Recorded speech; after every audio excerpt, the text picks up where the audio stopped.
Hello po, good afternoon. Welcome back po sa aking munting channel, sa aking munting vlog, ang ating pagluluto. So, ang menu for today po is ang stroganoff spinach. Niluto ko po siya sa cooking cream.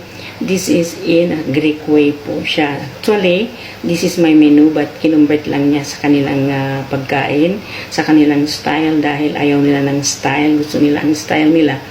So guys, samahan ninyo po ako magluto ng ating stroganoff spinach niluto sa cooking cream.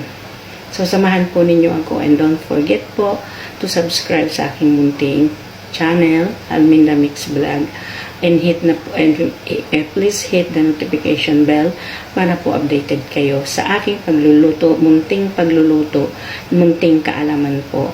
Tara na, samahan ninyo ako. So guys, good afternoon po. So, gawin na natin ang ating menu for today. Ang pangalan po niya is stroganoff with spinach. Ang menu natin ngayon. So, okay, we start it now.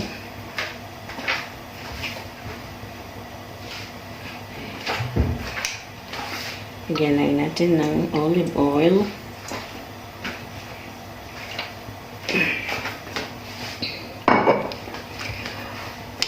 Ito ang kanilang paboritong pagkain.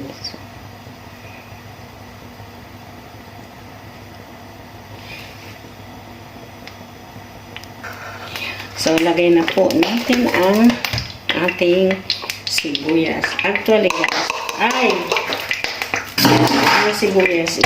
Ito.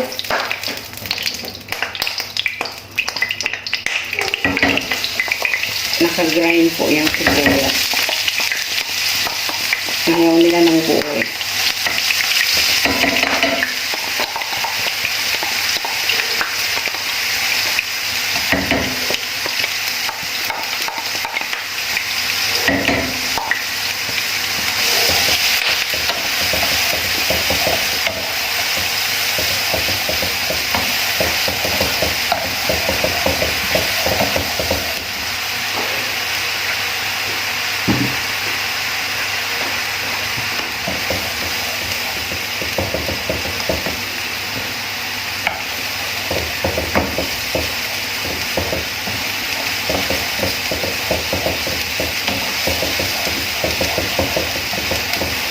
Gawin lang po natin siya little bit brown.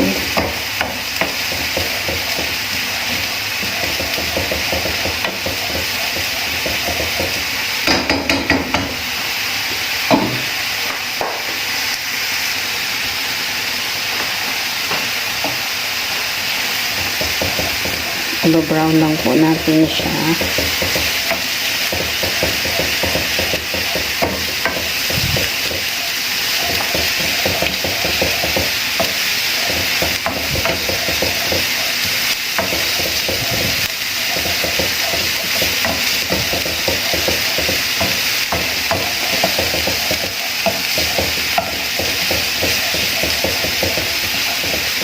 So, lagay na po natin ang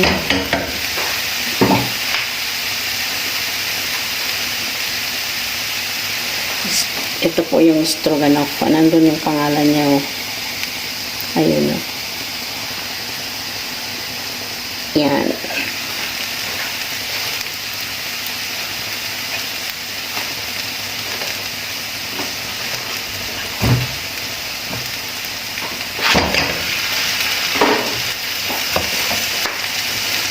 Actually guys, tagal ko na ito niluluto. Ngayon ko lang alam, stroganoff pala ang pangalan nito.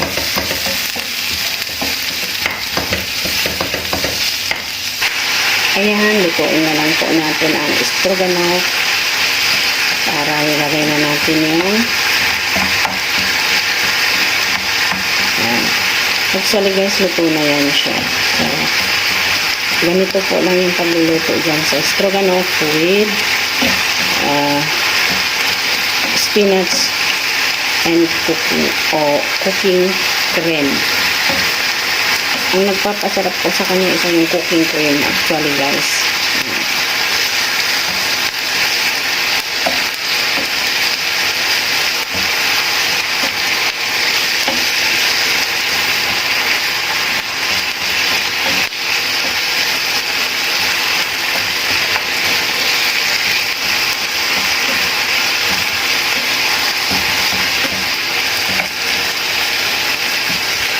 So, nilagay na po natin yung spinach.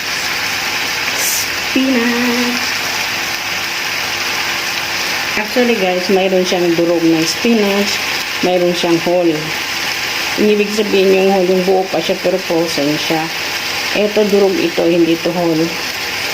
Nakalagay kasi whole spinach, pero hindi siya whole, parang may pagkadurog siya ng kaunti. So guys, ito lang po ang menu of today ng ating videos. Yun.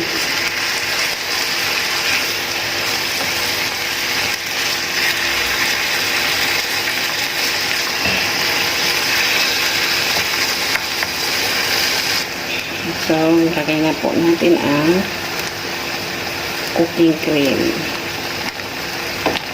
Ayan. Ito po yung cooking cream. So, first things is, ubusin natin yung 250 ml. Titignan natin kung kulang. So, kasi 1 kilo po yung stroganoff na nilagay.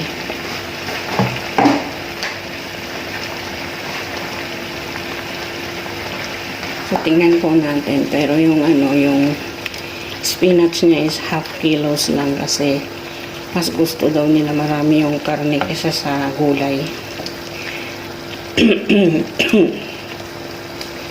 So, tingnan natin yung appearance niya kung kulang sa cooking cream, then we will i-add natin yung isa pa. So, ganun lang po siya kasimple, pero masarap po siya.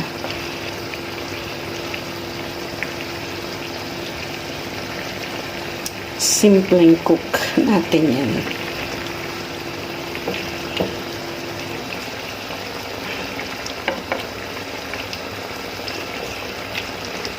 So, tingnan po natin kung kulang pa yung kanyang cooking cream.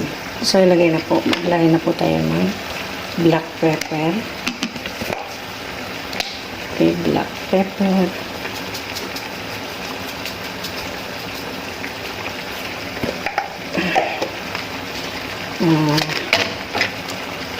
Yung Knorr cubes po na beef din siya. So,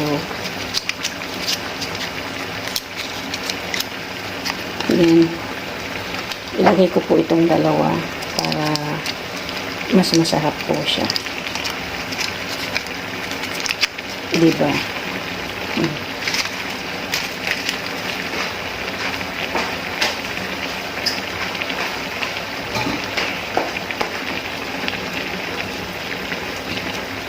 So, yun ang nilagay ko yung dalawang cubes, dalawa siya.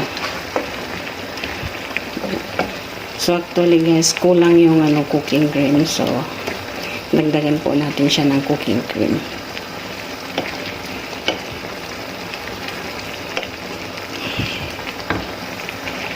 So, dagdagan po natin ng cooking cream para medyo malapot siya. Kasi hindi siya malapot. Hindi siya thick. So, kailangan natin medyo thick siya. Yun.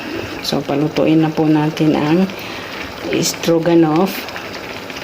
Palambutin natin ang stroganoff at saka yung spinach. So, dagdagan lang natin ng kaunting asin later. Ganun lang po siya kasimple. Pero masarap po yun siya. Okay. Yan. Actually, idea ko lang po yan.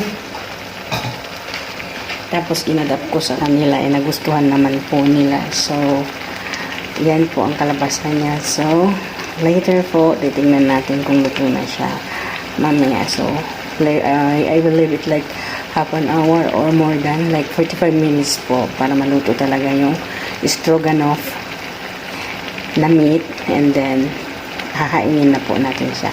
Okay, so watch na lang po tayo later kung maluluto na po siya. So, ayan guys, luto na po siya ang aking stroganoff na spinach with cooking cream. Yan siya. So, So guys, ito na po siya. Yan. Yan na po siya. So, alhamdulillah po, luto na po siya. So, wala na. Luto na. Thank you very much. Kasi siya ay luto na po siya. Thanks for watching, guys. Hope you like this video of mine. Try nyo po lutuin. Sabihin nyo po ay hindi siya masarap. Masarap po talaga siya. Try nyo siya lutuin. So, thank you very much for watching. Try po ninyo lutuin siya, mga guys.